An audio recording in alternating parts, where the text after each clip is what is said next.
welcome to Speaking of Horses. Now today we're going to take you on a little bit different journeys. We've shown through the years of this show highlights of trick horses and trick riders, and we've shown highlights of some of the best trainers and all those things. But today I've got a distinct privilege of being in Logan, Iowa. Scott Thomas, who also runs the Parade Horse page on Facebook, is my guest. And because I have ridden Parade for years, and I have a couple of Flowers saddles myself, and I'm tied to one that Holly Armstrong now owns, because it used to be my father's, Scott has a complete collection. And we're sitting down in his room where he has many, either Flowers or Bolin or what are the other? Bruce Levens. Keystons. Voigts. Vestalias. He's got quite a collection, and these are all, go back in the history, go back to the Silver Screen Cowboys, who really sort of brought them out, you know, the Gene Autry's, the Roy Rogers, and bring them on through. So we're going to talk a little bit about Parade saddles.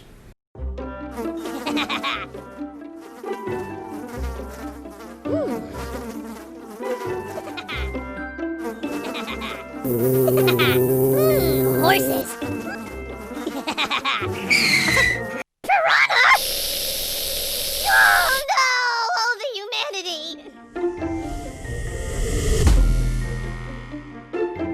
Oh, piranha. They are our family, and we only want the best for them.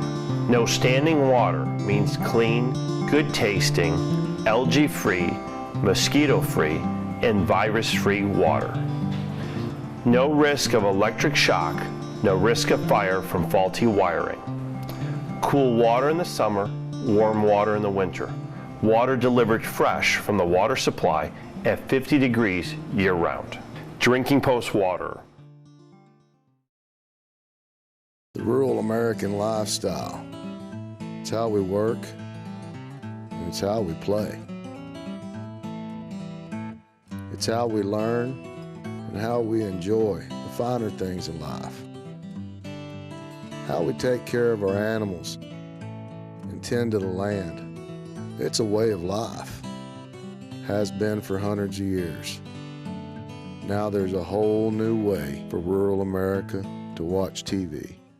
And first, Scott, tell us, how did you get started in collecting these saddles? Well, you know, I'm like most kids that grew up in the late 60s, early 70s. You had 3 channels on the TV. You know, so Saturday mornings, it was Roy Rogers' show, Lone Ranger, Hopalong Cassidy. So the seed was planted when I was very young. I always admired the Silver Screen Cowboy, the silver saddles, you know, the lure of the West, you might say. And as I got older, my aunt and uncle had a farm out by Grand Island, and they had horses. So naturally, when school would let out, we would go out to my aunt and uncle's farm, and I would stay on the farm with my aunt and uncle and ride horses all summer, you know, along with all the farm chores. But right. So my love of horses was started there by my aunt and uncle, Ralph and Wanda Hebner. Then as I got older, I started buying my own horses, keeping them in Omaha, and I started buying my own tack. And that's where the influence from watching the serials on Saturdays started reappearing, because I buy silver mounted tack, restore it, reuse it, resell it to buy other tack. And you know, it's just been an obsession with me, and it's just grown to where, you know, we're I know, and I had not been here, and you know, we finally got this timing to work out so I could actually come out to Iowa to your facility and just see what you had, because I was really interested in what was in here. And what does it bring back memories? Because I grew up, you know, with parade groups in Indiana, and Ted Flowers, who was one of the major manufacturers of silver parade saddles, his shop was in Alexandria, Indiana, just a bit to the northeast of Indianapolis. And I was at the shop when I was a kid. He actually took a saddle of my dad's He didn't make the whole saddle, but he took my dad's saddle and then he covered it. And that saddle is the one that Holly Armstrong in Michigan now owns. But there are collections of all kinds of saddles in here, and you are a wealth of knowledge on the styling and the age of, and tell us a little bit about Ted Flowers' history.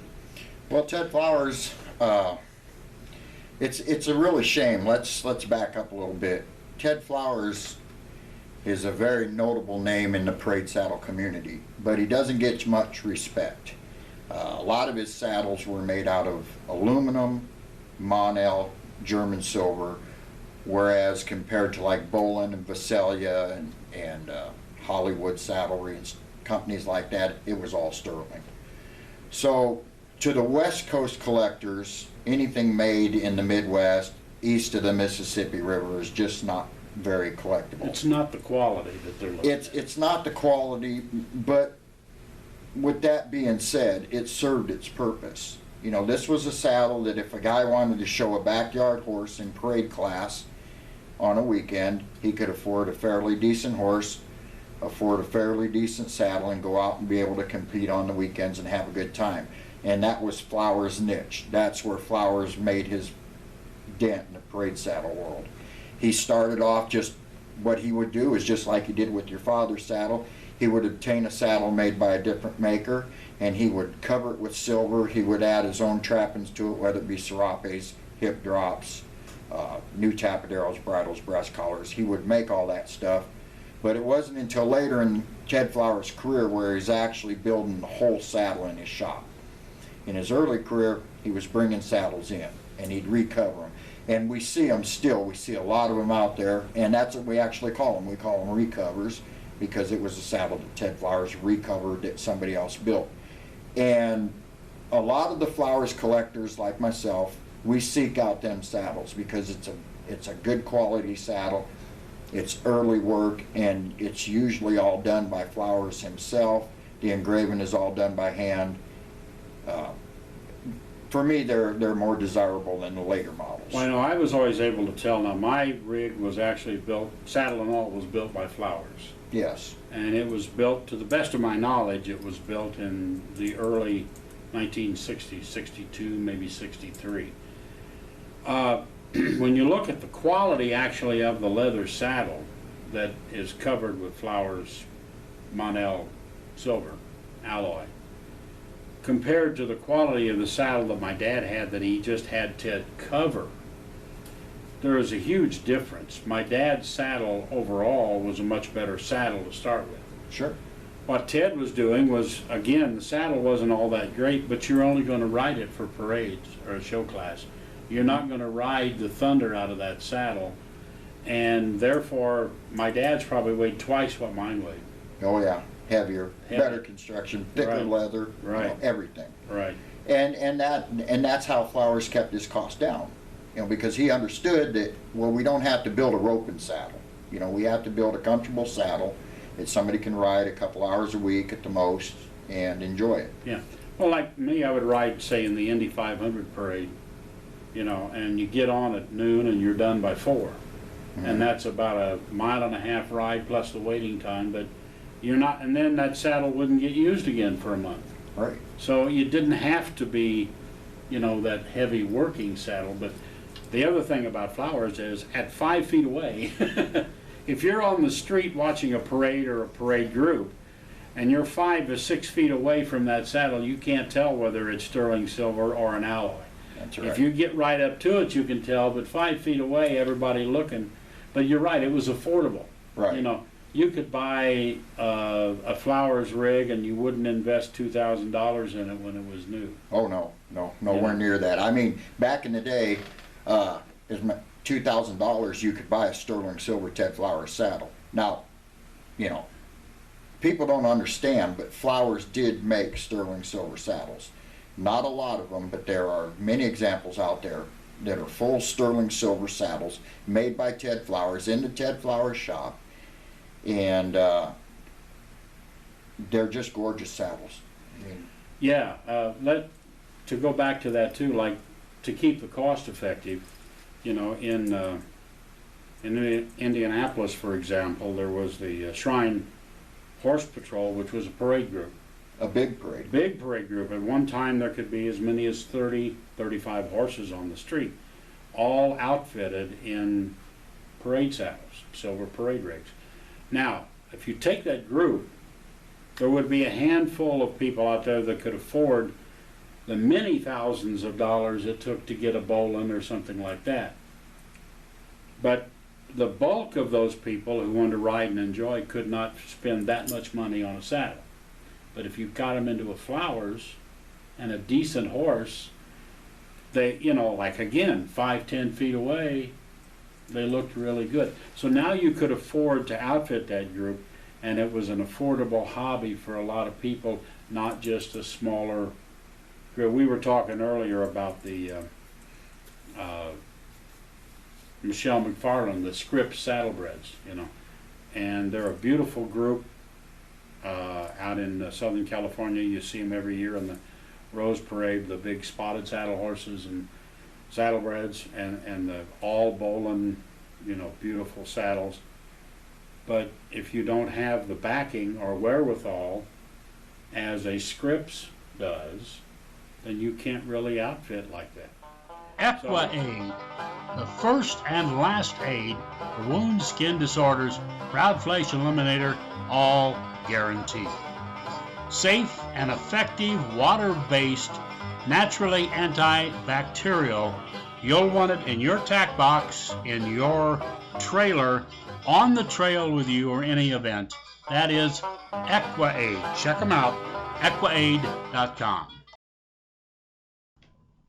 EquiEssentials Horse Care Products, a complete horse care package of all grooming, skin care, body care products, all from EquiEssentials. Developed by Dr. Tom Tweeton, these products are all tested and checked to make sure they're safe on your animals, horses, and in some cases dogs and the like.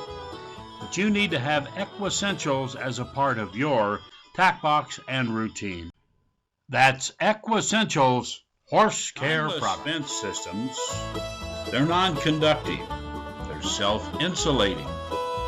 They're maintenance-free. Beyond that, they're very easy to install. They'll last for years and years. Timeless fence system. And we want to give a great big thank you to Adeptus Animal Nutrition based on science, designed to help your horses and other pets and animals. Adeptus, now a part of the Piranha family. Now, we're going to show some pictures as we go here, but you've got a gold saddle down here. We're going to show you the pictures of that now, but tell us a little about this gold saddle. The gold saddle is one of 3 known examples of gold-plated Ted Flowers saddle. Ted Flowers made saddles in brass. They call it jeweler's bronze back then, but basically it's brass. And this one is a brass saddle, but every piece on it has been 24 karat gold plated. This was done for a gal down in Georgia. I'm the second owner. I bought it from her. She ordered that saddle brand new from Ted Flowers in the early 70s. She had a stallion that she paraded. She won 165 championships with that saddle and her stallion. And the stallion's name was Royal Entertainer. And if you go down in the South today and say the name Royal Entertainer, everybody will know. They would still know who you're talking about. Yeah, wow. yeah. And just a gorgeous drop dead saddle. Just a beautiful saddle. Very hard to come by. We know that there were 3 made. We haven't been able to locate the other 2. This one, believe it or not, just one day it popped up on the internet that she had decided to sell it, and it took us 2 years to purchase it. It took us that long to get it tracked down and get it to where we could actually forge a deal out with it. And you know, it's one of the centerpieces of the Flowers collection that we have. And Flowers did a lot of unique things like that one, and I call it gold, but then this next one here where it has the unique Indian head embossing, this one right here. Yep, that's. And you tell us a little about that embossing and that design. Well, that particular saddle there, that saddle is one of Ted Flower's earlier saddles. You can tell that there's several indications. One of the main indications is it does have the cartouche in the seat where it actually says the Spot Shop. But if you look at that one compared to the later saddles, you can tell that is really early just by the way it's engraved. Mm-hmm. And the Indian heads on it, they're actually an Indian head that was made by Comstock Silver out in California. And Flowers put that on some of his saddles, especially these bigger saddles. Now, if you measure that saddle, the skirt length, the width, the height of it, it's bigger than your standard Ted Flowers saddle. That saddle was built for somebody that had a big horse, and they special ordered that saddle. And Ted Flowers put them Comstock Indian heads on a lot of them big custom ordered saddles like that. And you know, it's just a gorgeous Indian head. I think it's just as good as the one that Bolin had on his saddles. It's just a beautiful set, and it's you know, a big set. When you talk about custom made and larger, one of the problems we used to have is keeping a nice Corona under the saddle. Mm-hmm. And that's the pad we're going to show you right now. Most of them are black and white. There were a lot of red and whites, but either black and white or red and white was pretty much it for the trim. So it was a saddle pad with that, you know, trim around the edge, which was just outside the saddle. So the saddle fit perfectly in there. When you went to the oversized saddle, then you pretty much had to go get a custom Corona pad to cover it. And that Corona, tell us a little bit about the history of Coronas, because that goes back quite a ways too. The Corona pad has got a colorful history. Now, let's go way back to the cowboy days, where you actually had working cowboys working horses every day. You know, we didn't have wormers, we didn't have any kind of parasite control back then, so them horses that worked every day, they were basically bones. And one of the big problems, if anybody had a skinny horse, you know, one of the biggest problems working a horse that's skinny is keeping a pad under your saddle.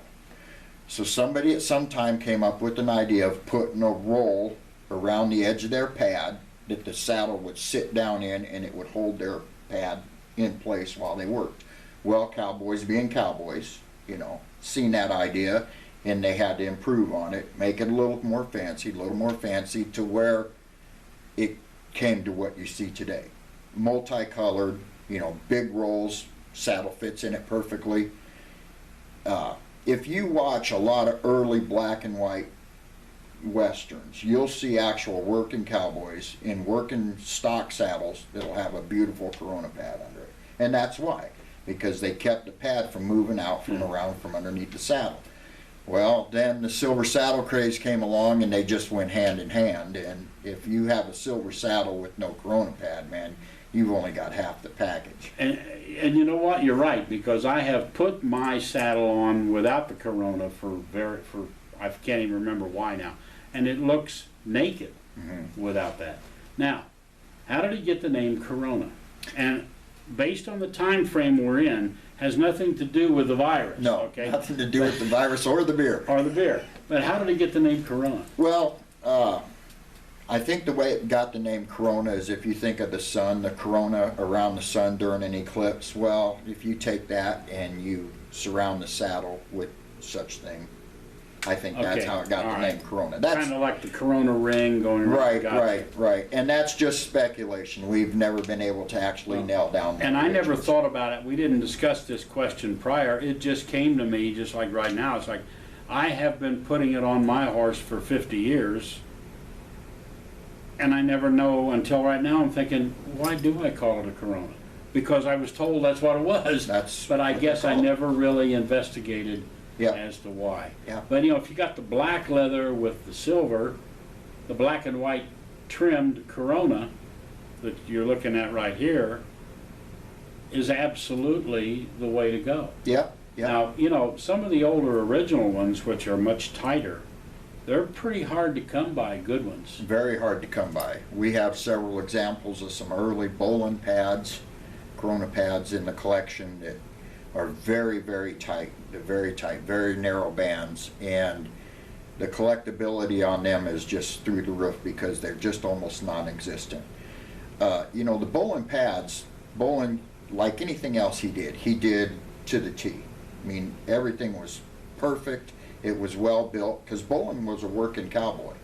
You know, his roots go all the way back to the Old West. Like that I did not know. Yes, he was working. actually in Wyoming. He was a working cowboy, and his first saddlery was in Wyoming. And he was a working cowboy. So he always had the motto that it's got to be able to work before he put his name on it. And that was true with anything he made, including his Corona pads. And a lot of the pads that he made are still with the original saddles they came with, because when you ordered a bowling saddle, it came with a custom fit Corona pad for that saddle. And over the years, some of them saddles have deteriorated, fallen apart, but the pads still last, and we've been able to find a few of them pads and add them to our collection. Now I know the Corona that I have that came with my saddle, and my flower saddle, like I said, probably 62, 63, somewhere in there, is the original Corona, as far as I know, that came with that outfit. Now it's a nice pad. Actually, it's red on top. Then it's got the tight, you know, black and white, I call them balls, but they're not balls, black and white trim. But then on the bottom side, it's heavy woven hair. Mm-hmm. Okay, which is putting horsehair right on your horse, so to speak. It's not just a pad, it's got heavy woven, which makes them very tough to clean. Yes, yeah. You know, That's- because you send those off to a dry cleaner, just pray what comes back. if you can get the dry cleaner to clean them. To even clean them, right? Yeah, I mean, we've taken some, and they'd take one look at that and say, no, we don't It's want sort of like every horse person that's ever shown horses saying, okay, we've got to go to the laundromat tonight about midnight and sneak in with all the pads and blankets because we're going to ruin a washing machine, right? How many people out there have done that? Everybody's I done know that everybody, we're not the only ones, you know. 4-H, then the show season, Right. load everything Yeah. in the truck and go to the next county to the laundromat where When- no one know you. When my wife says, well, what are you doing about midnight tonight? I know where we're going. laundromat. We're not going out to the bar to party. We're going No, down to the we're going to the laundromat. Welcome to the world of orange slow feeder, the longest lasting, highest quality slow feed net in the world. We currently have 12 different sizes, and we have anywhere from a small trailer net clear up to a 6x6 round bale or a 4x4 8 square bale net. And you can contact us at orangeslowfeeder.com. We also have a Facebook page, and we're at Pinterest, and we'll be on Twitter soon. We at Speaking of Horses are very proud to have Total Equine Feeds as a sponsor for our many programs. We are really happy to have Dr. Harry Anderson and Total Equine Feeds involved with Speaking of Horses. They manufacture all type of feeds and nutritional products for all types of animals, horses, equine, cattle, birds, all types. Total Equine Feeds is a great supporter and longtime friend of Speaking of Horses. Thank you to Total Equine Feeds. Okay. Yeah. I'm going to direct our attention to another saddle over here, and we're going to talk a little bit about this one because this one has a history that I know some about, and that's a Flowers saddle. Yep. But it's one that came out of the Indianapolis Horse Patrol. Yeah. Tell us Saddle about is that completely covered in sterling silver with 24 karat gold accents. It was made for a man in the shrine, same shrine that your dad was in Indianapolis. His name was Richard Hunt. They called him Dick. And he had that saddle. Now, this is the story that was told to me when I bought this saddle, okay? He had this saddle custom made by him, for him by Ted Flowers. Now, the saddle itself is a Keystone saddle. He ordered the saddle from Keystone. They shipped out the tree with the swells, the horn, and the cantle all covered in silver already. And then Flowers took over from there and built the whole set on that Keystone saddle. Now, I'm guessing that Dick might have had a Keystone at one time and he liked the way they rode, so he ordered another one and had Flowers build him this set. It took Flowers over a year to build a set, and to the time Richard died, he never told his wife how much he paid to have that saddle built. But I could just about guarantee you it was a large sum of money. So the whole saddle is covered, like I said, in sterling silver. It's got some Keystone silver on it. It's got some Comstock silver pieces added onto it. When people say Ted Flower stuff is cheap, it's junk, I just beg them to come over and look at this. Oh, Dick, I knew the saddle a little bit. I knew Dick Hunt. And that saddle would not, if Dick Hunt had it made, it would not be junk. Oh, I it's guarantee gorgeous. It's just a gorgeous saddle. Yeah. I mean, it is actually the centerpiece. And I have rode it. I have rode it in several parades. Yeah, seat's a little small. Dick must have been kind of a skinny guy. You know, I'm not too skinny, but it rides nice, and it's just a beautiful saddle. You know. Well, and Scott and I were talking earlier before we started filming. I have a picture of Dick Hunt on his horse. The horse's name was Citation, named after Citation, who won the Triple Crown in 1948. This picture was taken in about 58, the Indiana State Fair, and performing on his Palomino was Arthur Godfrey, who was TV and radio personality. And 4 of the guys from the Indianapolis Horse Patrol were behind Arthur Godfrey, one of which was Dick Hunt in this saddle. And we just reviewed that picture again. I also was able to tell Scott that saddle was in the Rose Parade, and I think it was 1957 when the Indianapolis group went. They went again in 79, but the 1957 Rose Parade, that saddle would have been in that parade. So you got a little bit more history on that saddle now as well. I'm surprised. I'm grateful that you told me that, you know, because like I said, we bought the saddle actually from a dealer, so we didn't get one-on-one contact with the people that own the saddle, which is unfortunate, you know, but unfortunately with the way times are now, that's usually the way it is, you know. So we didn't get a lot of that background history. We knew who the guy was. We got the story about him not telling his wife about how much it cost. But other than that, we really didn't know anything else. And I didn't know until I got here in Iowa this morning that you had his saddle. And I'm like, and I know, I may have as a kid when I was helping these guys tack up, I may have actually put that saddle on his horse for him, because I used to saddle horses for guys. So there's, you know, it brought back memories to me. You know. That's incredible. Scott, it's been a pleasure. All right. Well, thanks for coming out, Thank Wayne. you. I'm And we more hope than you happy can- to share with you. And We hope that you have all enjoyed a little bit of history about parade saddles and how they work in the country, and some of the wonderful collection that Scott has. Quickly, we're going to mention, you want to follow this stuff, Facebook, Yes, sir. the Parade Horse page. the Parade Horse page. If you have any questions, by all means, join the group. We have quite a few experts, people from back in the day that, you know, like you, that grew up around this stuff. Very knowledgeable people. We have people that are still actively showing today. There are still parade classes throughout the country. So if you wanted to, you could get a saddle, get a horse, and go out and actually compete. We do have a lot of parade classes in the Midwest. They're trying to get them restarted out in the coast. A lot of people putting together parade groups for street parades. It seems to be a resurgence of interest in it. And one of the reasons why is the older generation, the people that have these saddles, unfortunately we're losing them. And the saddles are coming up for sale, so they're being available. Yeah. Scott, thank you. Thanks, Wayne. Thank you for joining us right here on Speaking of Horses.